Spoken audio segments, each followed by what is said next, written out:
والسلام على أشرف المرسلين سيدنا محمد وعلى آله وصحبه وسلم أجمعين. أما بعد قدوم كبرلمانك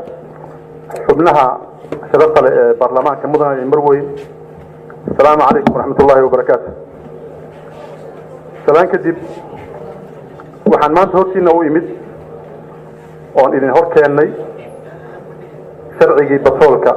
لبكن 87 sharcigaas inta aan hadda aan faahfaahin ka bixinin waxaan rabaa inaan taariikh kooban ka sheego heerarkii uu soo maray sharciga batroolka intii ay jirtay xukuumaddii ka horeysay burburka waddanka waxaa jiray sharci la dhihi jiray mining code oo la soo saaray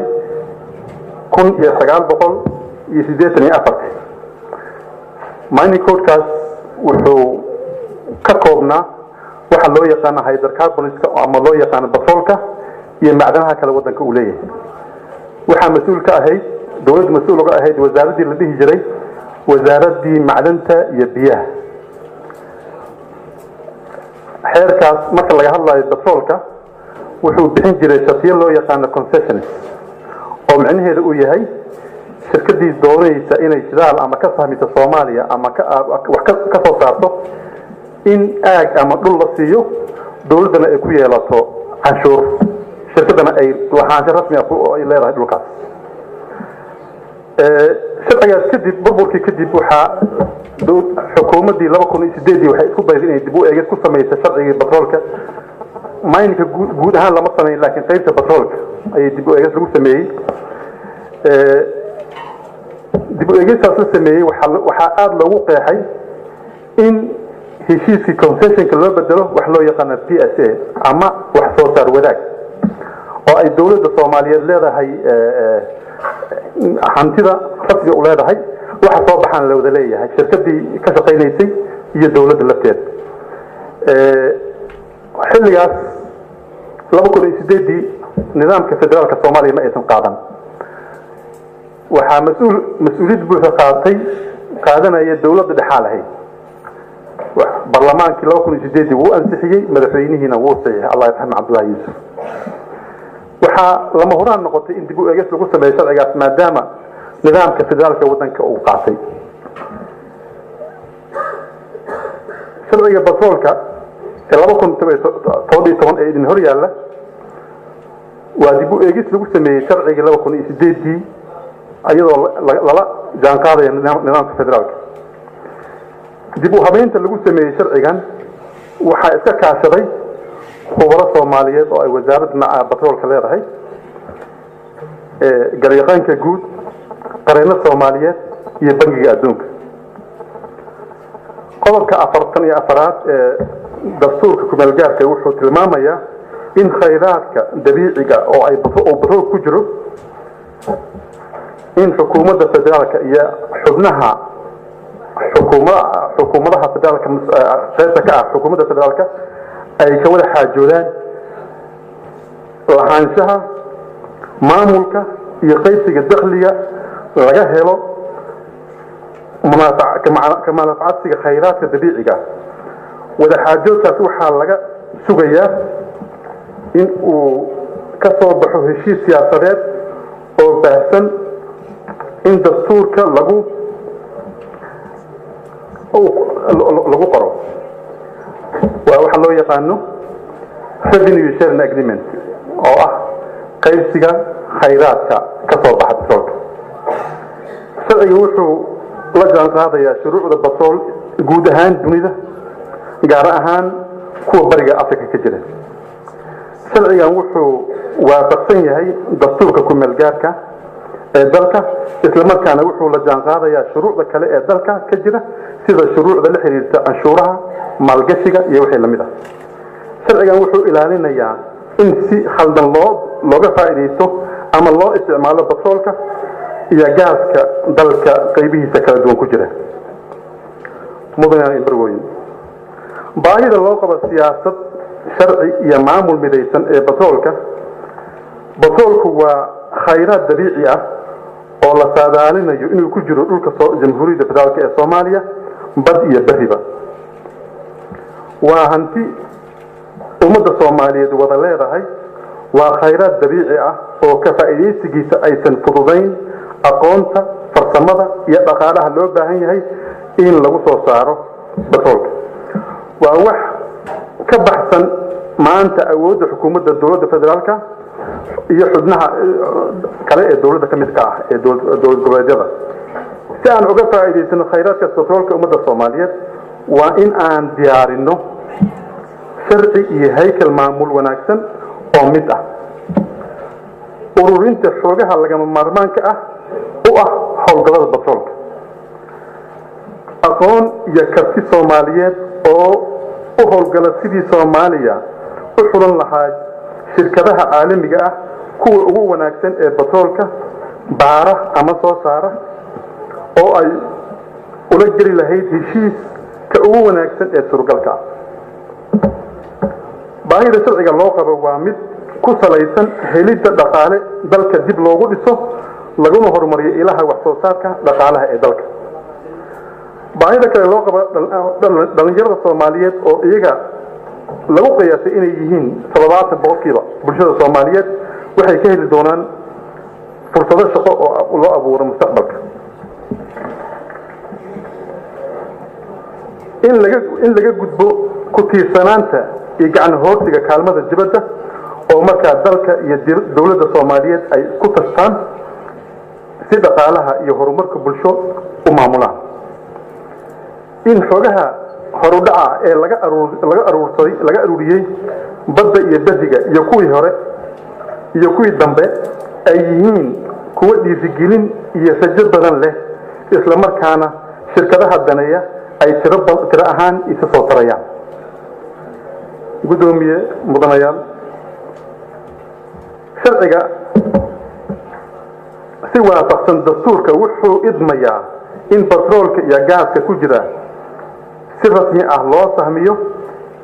si loo ogaado inta ay la eg tahay khayraadka badiga iyo badda hoostooda ku jira ee Allah nagu manaystay sharciga wuxuu hagayaa sidii khayraadka batroolka iyo gaaska loo fahmin lahaa oo loo soo saari lahaa kadibna loo iibgeyn lahaa iyadoo iskaashi iyo wada shaqayn lala yeelanayo shirkadaha caalamiga ee shidaalka ee ku takhasusay batroolka iyo gaaska sharciga wuxuu dardargelinayaa in soo saarista batroolka iyo gaaska noqdo mid soo saar sare si dib u dhiska dalka kubcinta dhaqaalaha iyo baabi'inta saboolnimada wax weyn looga qabto iyadoo aan bii'ada wax loo dhimayn sharciga wuxuu fasaxayaa in shirkadaha batroolka ee caalamiga si ay u daahfuraan ugu tartamaan in ay u helaan heshiis batrool iyagoo oo loo eegayo awoodooda dhaqaale midda xirfadeed technical expertise iyo waayo aragnimadooda la xiriirta howlaha batroolka iyo gaaska sharcigan wuxuu saarayaa waajibaad adag shirkadaha batrool si ay u fuliyaan barnaamijkooda shaqo waqtigan si ku jaango'an waqtiga cayiman ee ay qabanayaan howlahooda sharciga wuxuu qasbayaa in canshuuraha dakhliga shirkadaha bixiyaan si ay lacag joogto ah royalty loo yaqaano oo ku jaango'an wax soo saarka ay bixiyaan sidoo kale faa'iidada soo hartana loo kala qaybsado oo ay kala qaybsadaan shirkadaha howlaha fulinaya iyo dawladda sharcan isagoo mudnaan siinaya muwaadiniinta Soomaaliyeed si ay uga faa'iideystaan howlaha la xiriira soo saarista batroolka dhammaan shaqaalaha ka shaqeeya howlaha batroolka iyo gaaska ay noqdaan Soomaali marka laga reebo xirfado iyo aqoon laga waayo dalka kuwaas oo iyagu ugu dambeyntii lagu tababari doono Soomaalida sharcigan wuxuu qasbayaa in agab iyo adeeg laga heli karo Soomaaliya oo loo isticmaalo howlaha batroolka iyo gaaska aan dibadda laga keeni karin sharcigan wuxuu idmayaa in la sameeyo shirkadda batroolka qaranka Soomaaliyeed Somali National Oil Company oo ah shirkad la howlgali doonto shirkadaha caalamiga ee shidaalka qodi doona sharcigan wuxuu sidoo kale qasbayaa asaasidda hay'adda nidaaminta batroolka Soomaaliyeed oo ah Somali Petroleum Authority oo shaqadeedu ay tahay inay kormeerida iyo heshiis samaynta heshiisyada diyaarinteeda farqiga u dhaxeeya sharciga batroolka hadda aan idin hor keenay iyo kii 2018 aan qodobo yar rabaa inaan ka muujiyo lahaanshaha batroolka sharcigii hore wuxuu tilmaamayay in batroolka yahay hanti qaran ummadda Soomaaliyeed wada leedahay xukuumadda dhexe iyo wakaaladaheedu mas'uul ka yihiin ilaalintiisa iyo qaybintiisa qodobka saddexaad ee sharcigaas ku qoran sharcigan 2017 wuxuu tilmaamayaa in batroolku yahay hanti qaran oo ay wada leeyihiin dhammaan shacabka Soomaaliyeed oo ay wakiil u yihiin dawladda federaalka iyo dawlad goboleedyada xubnaha ka ah dawladda federaalka qodobka saddexaad sharciga 2017 waxa sharciga 2017 aqoonsan yahay doorka dawlad goboleedyada ku leeyihiin maamulka iyo qaybinta khayraadka batroolka hindisa sharciga 2017 wuxuu tilmaamayaa dakhliga batroolka loo kala qaybiyo xukuumadda federaalka iyo dawladaha xubnaha ka ah si faa'iido u leh dalka oo dhan oo waafaqsan dastuurka federaalka ee Soomaaliya qodobka afraad ee hindisa sharciga in hor yaalla wada xaajoodka iyo saxiixa heshiiska batroolka sharciga 2008 wuxuu khaas u yeelayaa xukuumadda dhexe qodobka 11 marka dhacaysid 2008 balse sharciga batroolka 2007 wuxuu ogolaanayaa wada xaajoodka iyo diyaarinta heshiiska ay mas'uuliyaddeeda leedahay hay'adda batroolka Soomaaliyeed Somali Petroleum Authority lagu dhisi doono hindisa sharciga 2017 wuxuu si fiican u kala saarayaa howlaha wasaaradda iyo hay'adda batroolka Soomaaliyeed qodobka 12 iyo qodobka 13 ee hindisa sharciga hay'adda batroolka Soomaaliyeed markii ay howlgal noqoto waxay lahaanaysaa mas'uuliyadda nidaaminta howlgallada batroolka wasaaraddu waxay leedahay dejinta qorshaha siyaasadeed lagu horumarinayo wax soo saarka batroolka la xiriira saxiixa heshiiska wax soo saar wadaaga ee lala gali doono shirkadaha caalamiga iyo xiriirka iyo iskaashiga caalamiga ee batroolka iyo xiriirka shirkadda batroolka qaranka Soomaaliyeed Somali National Oil Company waxa hindisa sharciyeedkan 2017 go'aamiyay in sharci kale lagu dhiso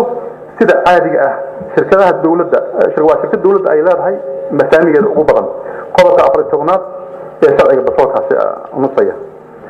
sharcigan wuxuu aad u adkeeyay difaaca bii'ada oo ay dhibaatooyin badan uga iman karaan howlgallada batroolka la xiriira qodobka 22 sharciga waxaa sidoo kale aad loo xoojiyay ciqaabta iyo ganaaxa la xiriira qaldambiyada arrimaha batroolka sida howlgallada aan sharciyeysnayn wasakhaynta bii'ada hoggaamsan la'aanta amarada hay'adda batroolka Soomaaliyeed qodobada 42 ilaa 43 sharciga 2017 gudoomiye mudane marwooyin ugu dambeyn waxaan si sharaf leh iyo qadarin leh uga codsanayaa mudanayaasha baarlamaanka in sharciga batroolka la ansixiyo si howlaha la xiriira baarista iyo soo saarista ay u bilaabato loolana jaan qaado howlaha ballaaran ee la xiriira baarista iyo soo saarista ee ka socda guud ahaan qaaradda Afrika gaar ahaan wadamada deriska nala ah sida Ethiopia, Kenya, Uganda, Tanzania, Mozambique waxaan si qadarin iyo karaamo mudan uga codsanayaa mudanayaasha baarlamaanka sharafta leh inay ogolaadaan in dhaqso loo baaro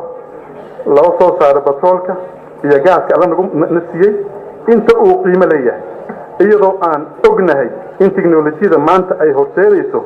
in koo dhow laga maarmi doono isticmaalka batroolka ansixinta sharcigan wuxuu hagayaa isla markaana midaynayaa dadaal kasta oo dalka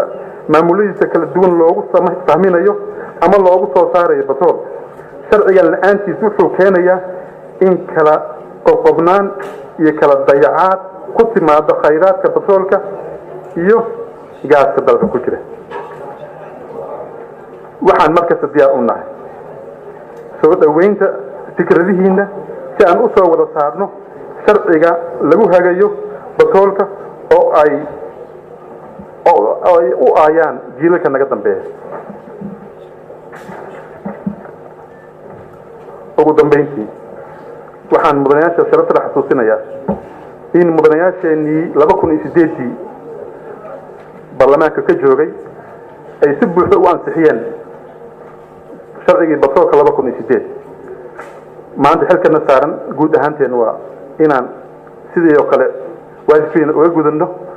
sharcigan cusub oo idin hor yaala sharciga batroolka 2017 waxaan rajaynayaa inaad garab nagu sii doontaan si aan hawsheena u gudano. السلام عليكم ورحمة الله وبركاته.